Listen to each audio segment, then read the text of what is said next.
and start our presentation, okay?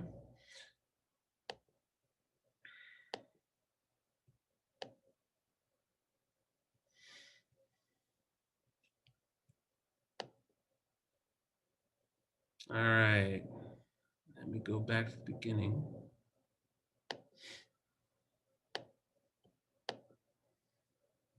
Great, Ms. Scott, our presentation showing there? Awesome, great. All right, thank you, everybody. Hey, this is for our TK kindergarten and first graders returning to campus. So a few things.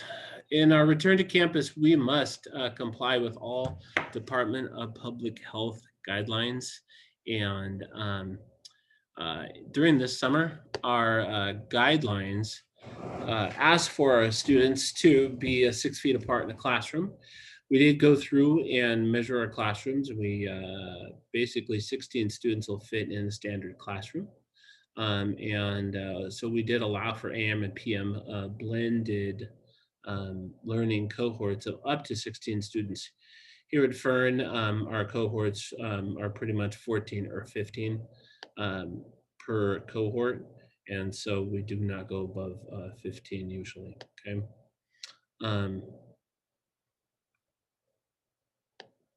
Good, a few more people are in our waiting room. There we go. Now, I said, next slide. So in September, our Department of Public Health guidance changed. We did get to begin to allow on-campus instruction for up to 10% of our students. So in preparation for that, we do have a small special education cohort here on campus and a cohort of English language learners, as well as we do have some special education students are able to come in and be assessed for services. So the small learning cohorts, there is a maximum of 12 students per cohort or per classroom. So we can only have 12 kids in that, and we can have 2 adults in those classrooms. And that specializes in special education students, English language learners, any students in the foster care system, or homeless students. Those are our high needs population. In October, the Department of Public Health began to allow a TK to second grade waiver for all of our students. It also began to allow athletic conditioning in the high schools, and the DPH has allowed entire grade levels to be designated as high needs. Now they've upped the number of students who could be on campus from 10% to 25% of the students of a student's population. Fern is at 540 students, so we could allow up to 25% of our population back on the campus. Currently in Torrance Unified, there are over 2,000 students on campus daily, okay? As part of these small cohorts. Now, as part of the board decision that was made on November 9th of this month, they have said, hey, we need to bring back our TK and K students first, and then our first graders. And we're gonna have all of our elementary schools apply for the TK to second grade waiver through the Department of Public Health. Now, that just means a few things for us, and I just wanna make sure everybody could understand a few of those. Stepping back, looking at the options everybody's been given by our board, is that into this school year, you could as a family choose between distance learning or blended learning. And then distance learning students, if you chose distance learning, those students would stay distance or virtual for the entire school year, okay? Now, blended learning students are the students who would be returning to campus when it's allowed by the county. Now, I did send out a survey last week, and all blended learning TKK and first grade students are being offered to switch to distance learning again if you choose to do so, okay? I've embedded the survey link in here into our presentation, which will be posted after we're done. So the firm link to the blended learning to distance learning survey will be on our website shortly, okay? Now, if you do not want to participate and you're a student in blended learning and you don't want to participate in blended learning when we do come back, um, you please submit to that link and let us know that, because it does mean that your student, once we come back, will be switched to a different class to facilitate your request, okay? It does mean that your class may not actually be a foreign class. Currently, we don't have a distance learning TK. We have consolidated with Wood Elementary School. Our distance learning kindergarten is very full, and our first grade distance learning class is very full as well. So it would possibly mean a different teacher for your student if they want to go to distance learning, and possibly a different school. We're going to try to make sure if we can accommodate you, we definitely will. But know this, that if you choose to go distance learning, you want to go distance learning, you have to go to another school for the rest of this school year, you will be welcomed back here to Fern next year, okay? Fern is your home school, and we want to have you back. Okay.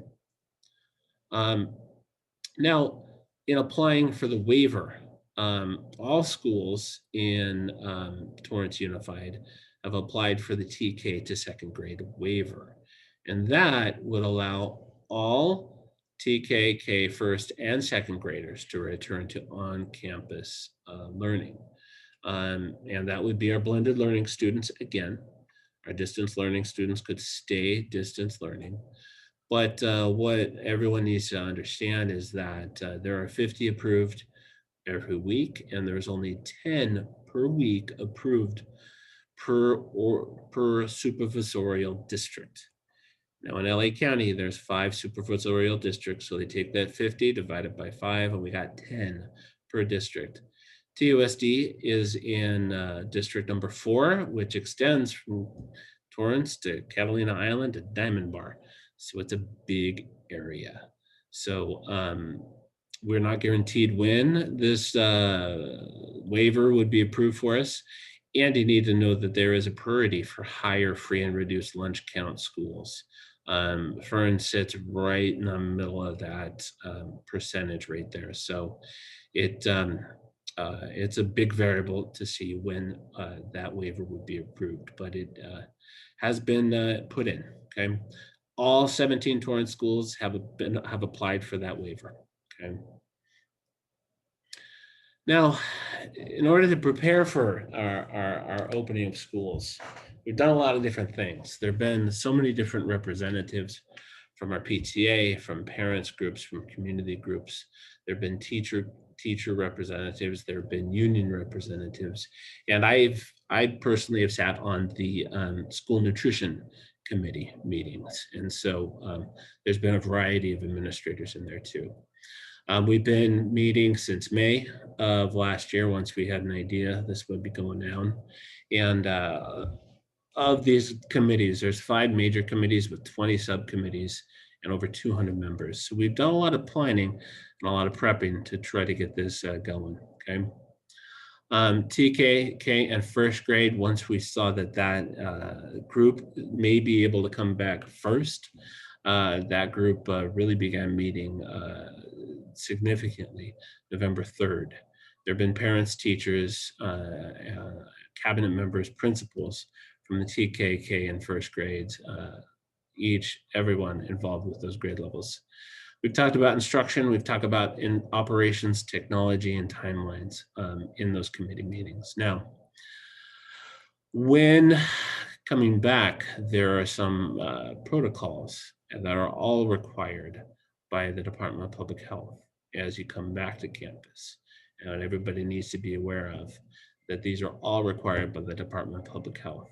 When you come onto campus, face masks are required for students, they're required for staff, they're required for anybody on campus, okay? And all employees daily, we do check, have to fill out a screener ourselves and saying that we are well and healthy.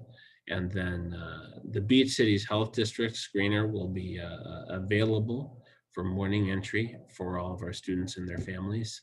And we do have to complete and follow all these Department of Public Health protocols in order to reopen. And that's going to be expected of all of our students and their families too.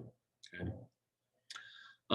Know this, that every classroom is sanitized daily. All our touch points are sanitized daily. Every classrooms will be cleaned between the AM and PM cohorts, okay? Our custodians have been on top of it, been training to do this. They have all the supplies necessary to do significant cleaning between the cohorts and to sanitize the campus anywhere students are at, anywhere a human being is at on this campus daily, okay? If you choose your students coming back with the blended learning cohort, there will be breakfast available for the AM groups. So the AM groups, if you want them to come to campus and eat breakfast, we are going to open the campus 20 minutes early. There will be supervision inside the campus at that time. The kindergarten gate will open and only students will be allowed on, and they will get a breakfast. Every student will have a free breakfast, and but students will have to physically distance when they eat that breakfast. So we have a variety of spots around the campus in the lunch area and on the concrete walls around the blacktop where students can sit. It will be identified as sitting and eating areas for them, okay? They'll are multiple hand sanitizing locations. There's a mobile and hand sanitizer will be available throughout the campus at a variety of places. The restrooms fully stocked, cleaned, and sanitized regularly. Um, Added on this as well as the grab and go lunches. So our AM cohort, when you come, you're going to be able to have a free breakfast, and before you go, you're going to be able to grab a lunch and go home with that lunch in a bag to go home. Okay. As well, our PM cohort, we will open up a little early for the PM cohort so they can get lunch and eat it here on campus. And then they're going to go to class. And when the class is done, then they will head home. Okay. On this, there's the meal application. I put a link to that there. Please click on that link, and you don't need an account. You just need to sign in. Basically, it gives us an idea of how many lunches need to be available, how many breakfasts need to be available, and it's an excellent number for us as a school and for the district as a whole, because that gives us an idea of what to do and what to prepare for. So please, when we're done with this, if I post this presentation, go to the Titan free and reduced meal application link. You don't have to have a Titan account. You just have to please put in there that your student would be eating, so we have an idea. Okay. Now, the tentative dates that the board has called for us to start up on are December 7th for TK and K. There would be 3 classrooms that would start on December 7th, tentatively saying. We have 2 kindergarten classrooms. They have and 1 TK classroom. So that means there'll be 6 cohorts. There's 3 AM groups and there's 3 PM groups. So it's a total of only 36 students on the campus at one time between the different cohort groups. In the morning, only 36 students, and in the afternoon, only 36 students in this cohort. Now, when we do add first grade, we're planning on doing that January 4th, where we have 2 first grade classrooms. So that's adding another 24 students. So we're going from the morning group of 36 to a morning group of 60. And know this, that normally there are 550 students on the campus, and we're looking for 36 to 60. So it's a significantly reduced, and there's a lot of space. There's a lot of space on campus, so we can physically distance and do this in a healthy manner. Okay. Um, we're going to have a similar schedule.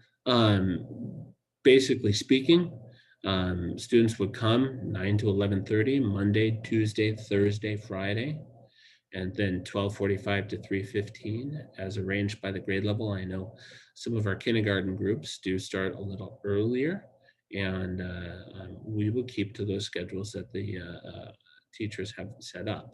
But we do want to be in a range where um, if it allows for staggered entering, so we don't have so many students entering at the same time, we want to allow for that and make sure that works out. Okay. But just know as well that the virtual Wednesday will continue. So the 9 to 10 a.m. Digital assemblies on Wednesday will continue, and that would be 9 to 10 a.m. Classes as a whole would just meet together virtually, and then the Wednesdays are a time for meetings for our teachers to have their professional learning community times and for IEPs and other services to happen, okay?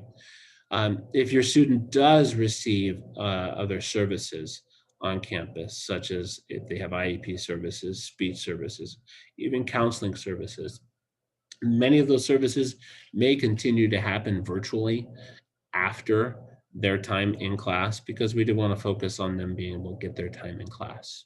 Okay. Um, let's see. Oh, YMCA. Now, August 5th, in August, the YMCA began at 5 schools. It is a childcare option for us here at Fern. We, I think, only had like 4 kids that signed up for it, 4 families. And so our Fern kids are being bused to the main Sepulveda office. But if we do have enough students here from Fern that need a YMCA childcare, we can actually open up a classroom here for students for childcare if that is needed. Right now, we haven't actually, it's not been needed, so it hasn't been presented, but we have enough. Please let us know. Right now in that childcare, it's been going since the beginning of our school year. There have been no positive COVID cases at all, so it's very positive there.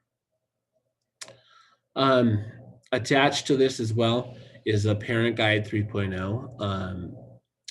It answers a lot of your questions that come up, as well. Put on there the website for any questions you may have. As well, there is a health and safety video that uh, district has put together, and it's pretty cool. And some of it's actually staged here at Ed Fern, which is kind of neat. I've also put my email here at the bottom, and as well, just keep in mind that through this whole thing, we are learning information about the same time that you do as our situations change. And so we are trying to pivot, and we're trying to change with the situation as well. And I know that a lot of good virtual things are happening in classrooms right now, but as long as we have that option to return to campus, we want to present that option to you, okay? Now, that's the end of my presentation for this. So I am going to actually stop sharing my screen and get back to the Brady Bunch view so that if you have any questions, you could actually ask your questions. Oh, I see a question here from Karina to everyone. Do you see any other grades coming back to school before the end of the school year? I have a 1st grader and a 4th grader here at Fern. I wish I had my crystal ball. I don't know right now. Looking at what we hear on the news and what we see with the numbers, I don't see that happening for some time. But if numbers start to go down, we may have that option later. I'm not going to say no, but I don't know at this point in time. So like I said earlier, we try to take the information we have and we try to pivot with it and learn from it. If you have a question, feel free to unmute yourself and ask a question. And if I know the answer, I'll gladly share that. Rose, you have a question? Yes, sorry, Emmeline's in her Zoom too, so I have to be quiet. Um, this is all based on if we receive the waiver. Good question. We have the ability to come back as small cohorts. Okay. Our Board of Education has designated TK, K, and first grade as high needs, because those are our first kids that need to come back and get their early literacy skills and their socialization skills and their basis for education. So we're moving forward with small cohorts of groups of 12 or less. But if and when that waiver is approved, that means we can include everyone. We can have groups over that 12. Here at Fern, it's groups of 14. Okay.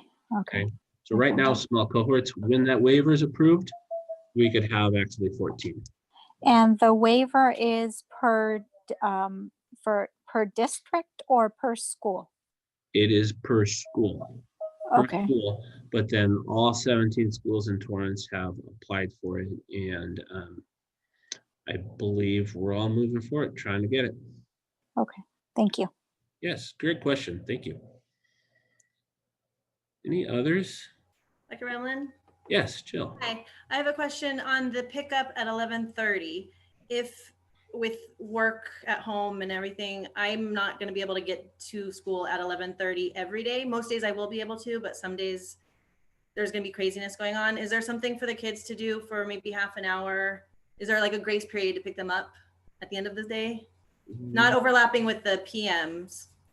Yes, we don't have childcare, and so it's something that we could try to work out with the teacher. But at this point in time, I don't actually have childcare. I don't have any of those options in that period. But it's a conversation we can have with the teacher and try to see what you can work out. Okay. And know that YMCA is always an option as well, because the more numbers we have to participate in that YMCA, we may actually get a cohort here on campus, which might help a lot of parents. So if the YMCA wasn't on Fern, because Jet did the YMCA last year, and they bused them over to Torrance L. So would they be busing them if they didn't have enough to get the kids at Fern? Yes. Okay. I believe they're going to the main office in Sepulveda. Yeah.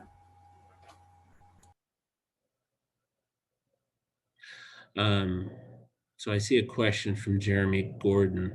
What's the likelihood the current uptick in COVID case numbers will impact this plan for students to return? Thank you, Dr. Kim. Bye now. The current uptick in COVID case numbers will impact this plan for students to return. Really, it depends upon our Board of Education. It depends upon the Department of Public Health. This plan is in process, and based upon the research that I've seen and the Department of Public Health has presented, that there are no proven cases of student-to-student transmission of COVID at this time. So as long as it's safe for students, we want to keep pushing forward with the plan. That could change. I at this point, we're going with what we know. That could change. I can't guarantee it to you, but we want to take an opportunity to bring kids back and move forward with that, and hopefully be successful with that. Dr. Remland. Yes, Mr. Warrenstein. Hi, thank you for the presentation. Can you describe a little bit more about the screening process, this Beach Cities Health District screening app, and what that entails? Definitely. It's an app that'll be available to everybody that you can pick up. And basically, it's going to ask if you've been able to check the student's temperature, is a normal temperature, have you experienced, it's any one of those screeners that you probably have had to ask or answer anywhere in the community. Is there any new or developing cough? Do you have you been around a person who's been exposed to COVID-19 knowingly? Are you living in a household with somebody who's been exposed to COVID-19. Okay. And that would be reported to basically a Google spreadsheet. And we just have to track that and make sure that you've not answered yes to any of those questions. And then the student's happy to return. Okay, second part of the question is, does that mean that there will be no objective temperature check as the children arrive at school, like many other health facilities and businesses sometimes check a temperature with those infrared non-contact thermometers? Is that going to be done, or is this a subjective assessment by the parent saying, oh, my child does not have a fever, so therefore they're okay and they're screening and they're going to move forward with going to school that day? It's a great question. The survey itself is saying that that parent has checked their temperature, and their temperature is a normal temperature. And however, we will have our thermometer or thermometer gun. What is it? It's infrared, yeah, infrared thermometer. Yeah. Thank you. We will have an infrared thermometer there too, in case there's any questions, or if there's somebody who hasn't been able to, who doesn't have the app, who hasn't filled it out, as a backup for that. Okay. Good question. Thank you. Rose, you have another question? I do have another question. What if, so we opt for our child to attend school, and then we discover, okay, we get kind of freaked out and say we don't want them to go to school anymore. Do we have the option to change to distant learning?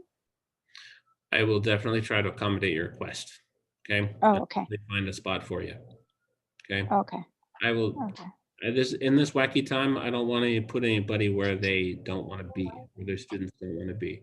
I can't guarantee you where that placement might be, but I will try to accommodate that. Okay, meaning at a different school with different teacher.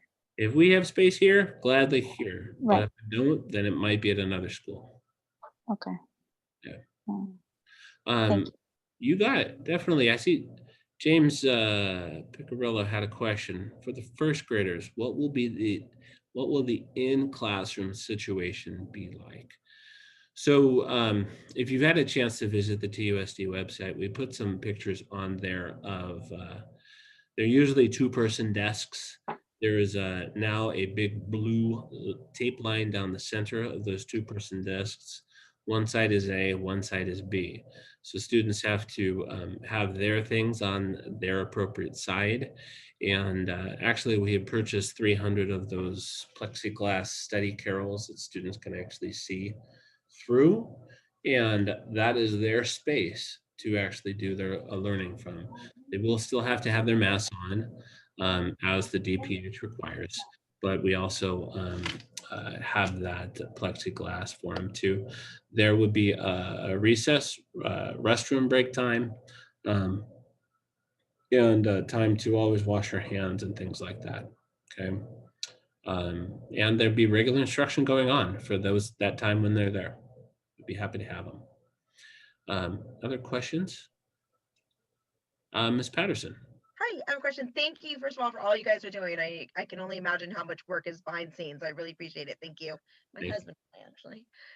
Okay, as a two-parter. One, I have a kindergartner. Is where's the drop-off point for the students? Well, actually, it's three parts. Where's the drop-off point? Are they walking in alone? And if they are walking in alone, is there going to be a practice day where, because especially for kinders, like, I mean, my daughter's never walked into anything by herself, except for maybe ballet, of 6 feet. So just kind of that whole, just starting off, just, with all the newness, just Definitely. Curious about that. Definitely. No, the kindergartners, the drop-off point for the kindergartners that is the gate between the kindergarten annex building and the main building here, that fence line where the kindergarten garden is. And parents are welcome to walk your students up to that gate, but then the kindergarten teachers and staff will actually meet the kindergartners there at that gate. Okay, and then they walk them in.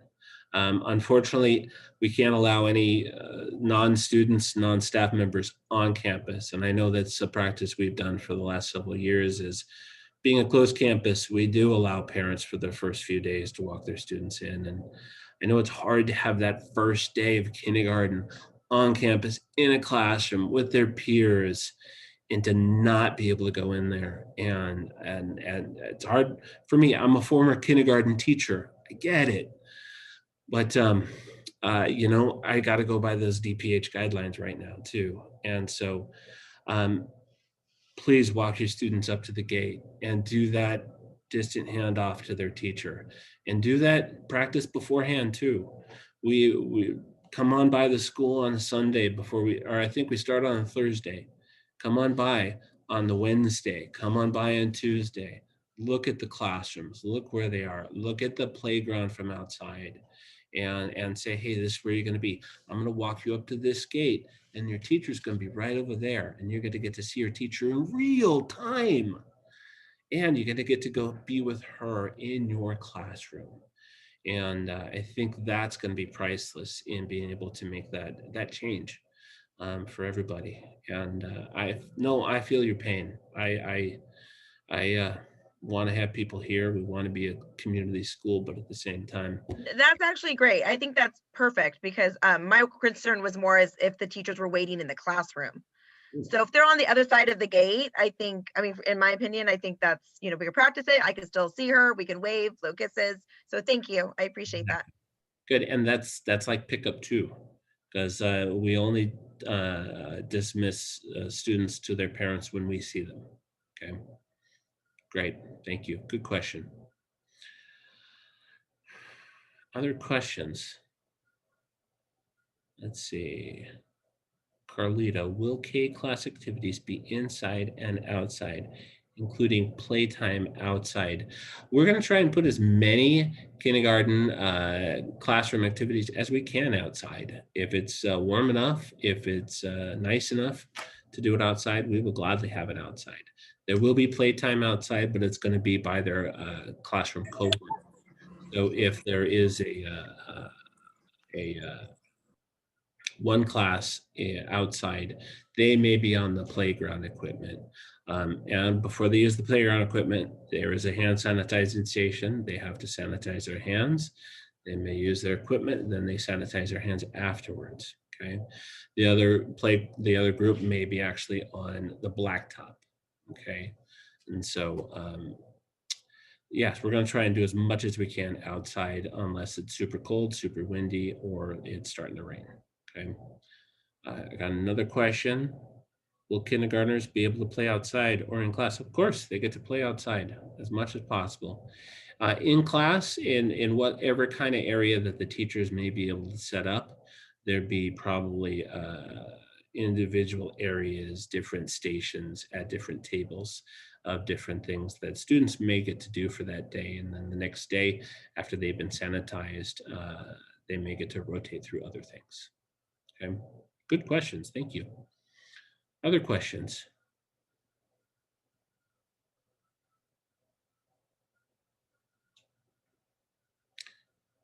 Hearing none.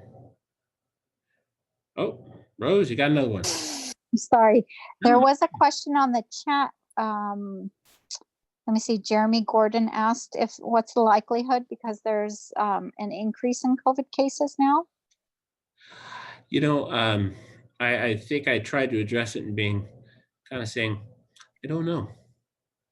Okay. Literally, we take direction from the Department of Public Health, but the science we're going with right now is there's not a huge amount of science that confirms student to student COVID-19 transmission. Usually from the research has shown that it's COVID-19 is happening in the home or in other kind of social activities. So for now, we're going with that research, and we're going with the direction of the Department of Public Health and what our Board of Education has said, saying, hey, let's get kiddos back in the classroom and learning. So right now, it could have an effect later, but at this point, research shows I think it's a good thing to do. Let's get those kiddos back. Thank you. Any other questions? If there are no other questions, I am going to stop recording.